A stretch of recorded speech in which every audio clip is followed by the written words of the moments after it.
And then next thing you know, I slid on a rock and fell down. 19-year-old Kista Franco now recovers in an Odessa hospital. A fall in the steep rocks of Hell's Canyon left her trapped for 30 hours. I fell a total of 15 feet. It would have been worse if I wouldn't have caught myself halfway through. She was with two friends. One hiked back to call for help.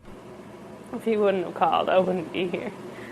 I'd probably still be sitting over there. So Rain and fog prevented airlift. Paramedics stayed with her on the mountain overnight. I was just laying there, covered in blankets, the rain pouring on me, so I was freezing. Back at home, her family waited for answers. Because I was telling my sister I didn't know what I would do if I lost her. She's my only child.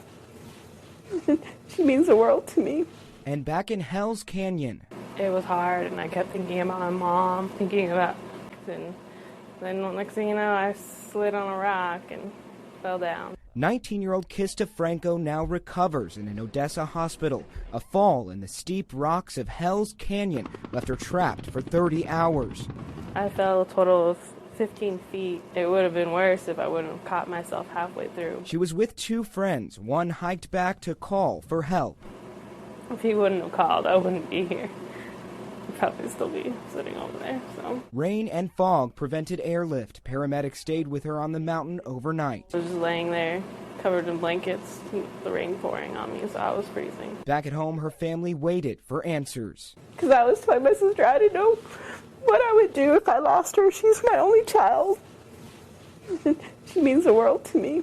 And back in Hell's Canyon, it was hard, and I kept thinking about my mom, thinking about